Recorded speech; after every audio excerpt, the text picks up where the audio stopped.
Salut, c'est Margot Lanuzel. Nous sommes le lundi 22 août 2022. Bienvenue dans La Loupe, le podcast quotidien de l'Express. Allez, venez, on va écouter l'info de plus près. Si vous ouvrez un livre d'histoire en Russie, vous n'y trouverez pas de chapitre consacré à l'Ukraine, qui est pourtant un de ses voisins. Vous pourrez y voir quelques mentions dans les pages sur la Révolution de 1917 ou sur l'URSS, un ou deux paragraphes quand on évoque la Crimée et le Donbass. Et si le livre est récent, vous lirez peut-être aussi ces phrases. L'Ukraine n'est pas seulement un voisin, elle fait partie de notre histoire, de notre culture. L'Ukraine moderne a été entièrement créée par la Russie, ou pour être plus précis, par la Russie communiste, bolchevique. Ces mots, ce sont ceux de Vladimir Poutine, le 21 février dernier, quelques jours avant l'invasion de l'Ukraine. Le président russe s'appuie sur cette vision de l'histoire pour expliquer son objectif, absorber les terres ukrainiennes qui, selon lui, appartiennent à la Russie, et donc il s'en sert pour justifier ses actions et son expansionnisme militaire. Ce que vous ne savez peut-être pas, c'est que ce n'est pas nouveau. Depuis des siècles, la Russie nie l'existence de l'histoire ukrainienne, des symboles ukrainiens, de la culture ukrainienne, bref, de tout ce qui fait de ce peuple une nation. Alors cette semaine, dans La Loupe, nous ouvrons un livre d'histoire où aucun chapitre sur l'Ukraine n'a été oublié. Depuis les invasions vikings jusqu'à la Seconde Guerre mondiale, en passant par le Moyen-Âge, nous allons vous raconter l'émergence de l'identité ukrainienne et l'opposition de longue date avec son voisin russe. Pour cela, nous avons choisi 4 personnages clés, parfois controversés, et dont le parcours prend aujourd'hui une résonance toute particulière. Épisode 1, Daniel de Galicie, le début de l'histoire.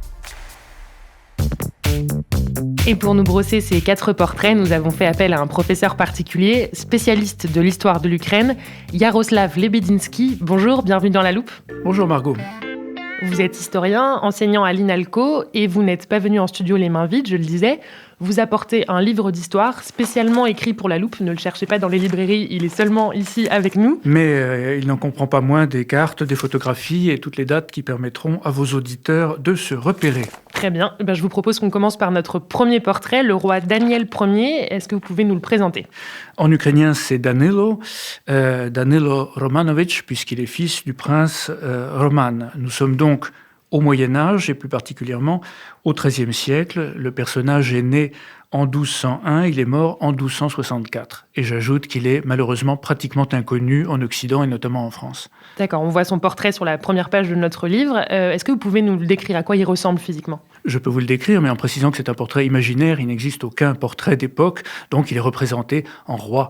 Un roi barbu, l'air majestueux, avec bien entendu une couronne qui insiste sur le titre royal dont nous parlerons tout à l'heure. Et sur quelle région règne Danilo Ier ? Il est prince puis roi de Galicie et Volhynie, des régions peut-être difficiles à situer pour les Français qui sont mauvais en géographie. Si on regarde la carte, c'est à peu près le tiers occidental de l'actuelle Ukraine, avec comme capitale de la Galicie, Lviv. L'autorité de Daniel, s'est étendue à un certain moment jusqu'à Kiev, à l'est, ce qui préfigure dans une certaine manière le tracé de l'Ukraine actuelle. Kiev, à l'époque de Danilo, n'est plus la capitale politique des Slaves orientaux, mais c'est encore un foyer religieux et un foyer culturel extrêmement actif. Cette double principauté de Galicie et Volhynie, puisqu'elles sont unies pendant toute une partie de leur histoire, compte parmi les principales héritières de l'ancienne Russe, de l'ancienne Ruthénie kievienne, l'État qui unissait tous les Slaves orientaux et qui est en quelque sorte la matrice commune de l'Ukraine, de la Biélorussie et de la Russie moderne. La Rousse de Kiev, on en parlera plus en détail dans l'armoire de La Loupe cette semaine, vendredi donc. On continue l'histoire de Danilo Ier. En préparant cet épisode, vous m'avez dit que son règne n'avait pas vraiment été un long fleuve tranquille.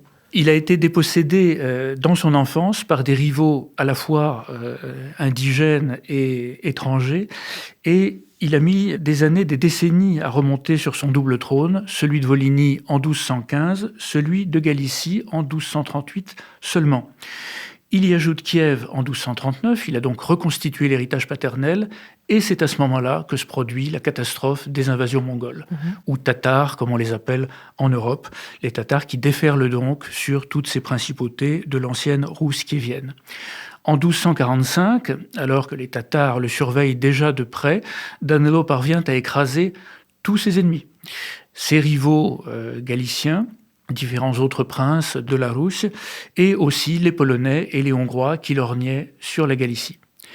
Mais c'est à ce moment-là que les Tatars le placent assez fermement sous leur férule. Et il se laisse faire ? Il ne se laisse pas faire, alors il se rend à Saraï sur la Volga, qui est le camp qui sert de capitale aux Mongols. Il leur rend hommage, et sitôt qu'il est rentré chez lui, il commence à construire une grande coalition européenne anti-tatar, avec pour projet de les chasser de l'ensemble de la Russe. Et c'est là que se produit cet épisode tout à fait étonnant de couronnement royal. En 1254, en échange de promesses, à vrai dire assez vagues, sur le ralliement des orthodoxes de ces États au catholicisme, à l'Église catholique, il est couronné roi par un légat du pape, ce qui consacre en quelque sorte son statut de souverain totalement indépendant.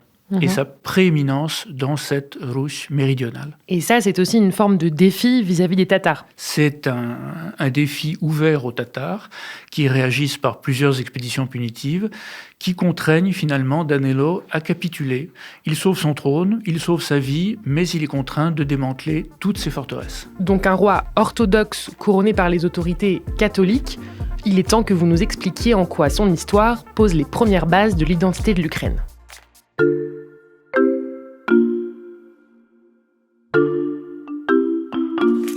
On continue de tourner les pages de ce chapitre sur Danilo Ier. Yaroslav Lebedinsky, est-ce que vous pouvez nous dire pourquoi c'est un personnage important ? Son règne marque le tournant entre l'histoire de la Russe ou de la Ruthénie kievienne et l'histoire ensuite de Slaves orientaux qui sont définitivement séparés et qui suivent des voies historiques différentes. Dans une certaine mesure, sa grande Galicie-Volhynie qui s'étend jusqu'à Kiev préfigure l'Ukraine, comme c'était le cas déjà de son père. C'est un État purement ukrainien, qui ne comprend que des parties de l'Ukraine actuelle.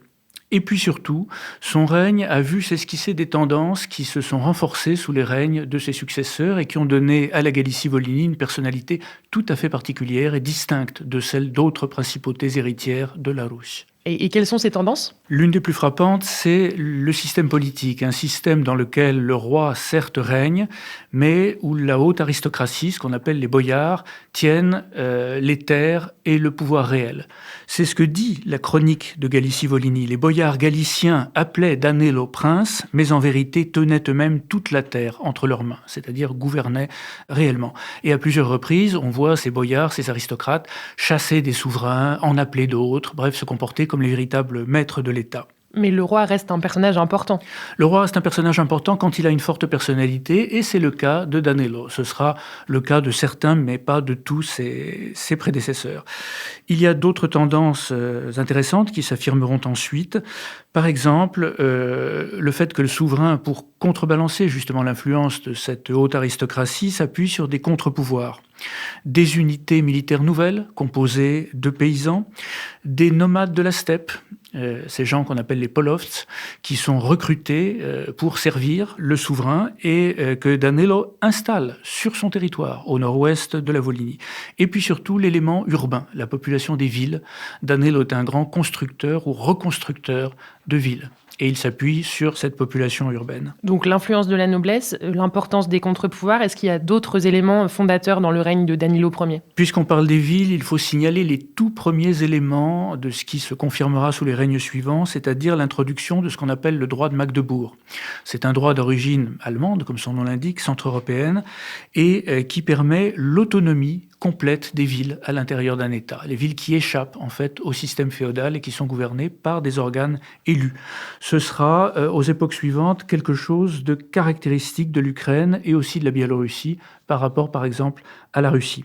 Et donc, de façon générale, on peut dire que la culture de ce royaume de Galicie-Volhynie, sous Danilo et sous ses successeurs, combine la culture héritée de la période kievienne, qui est le fond culturel principal, et des influences occidentales de plus en plus visibles dans tous les domaines. Donc toutes ces bases dont vous nous parlez, elles sont très importantes pour la suite de l'histoire de l'Ukraine. Oui, parce qu'elles rapprochent la Galicie-Volhynie de ses voisins d'Europe centrale, Pologne, Hongrie, Royaume de Bohême, et elle l'éloigne en fait de ce qui va devenir la Moscovie puis la Russie, c'est-à-dire les principautés qui sont situées à l'opposé diamétralement de l'ancienne Russe au nord-est. Et ce point est évidemment très important pour les historiens ukrainiens et pour la discussion entre historiens ukrainiens et russes. La tradition historiographique russe fait en fait de Moscou l'héritière directe et exclusive de Kiev. Or, on constate qu'au XIIIe et XIVe siècle, il existe ce royaume de Galicie-Volhynie, dont hériteront ensuite la Lituanie et la Pologne, et qui constitue un modèle tout à fait différent et un modèle à l'intérieur duquel s'est en quelque sorte formée la personnalité ukrainienne médiévale puis moderne. Donc on a bien compris pourquoi Danilo Ier était un jalon essentiel du récit national ukrainien. Merci Yaroslav Lebedinsky pour ce premier épisode. Merci à vous pour votre accueil. Je rappelle que vous êtes historien, enseignant à l'INALCO. On retrouve vos portraits, dont celui de Danilo Ier, dans le numéro spécial de l'Express, qui sort exceptionnellement ce mercredi. Avant de partir, vous nous donnez un petit indice sur ce dont on va parler demain ? Oui, nous allons tourner de nombreuses pages de notre livre d'histoire virtuelle pour arriver au tournant des XVIIe et XVIIIe siècles, à l'époque cosaque. Et donc, on va évoquer les Cosaques d'Ukraine et l'Hetmana, dont j'aurai le plaisir d'expliquer ce que c'est à vos auditeurs. Eh bien, on a hâte. Pour ne pas rater cet épisode ni les prochains, pensez à vous abonner à La Loupe sur votre plateforme d'écoute, par exemple Castbox, Deezer ou Apple Podcast. Je vous rappelle que vous pouvez nous y laisser des étoiles et des commentaires. Cet épisode a été fabriqué avec Charlotte Baris, Jules Cros et Lison Verrier. Et merci également à Renaud Toffier.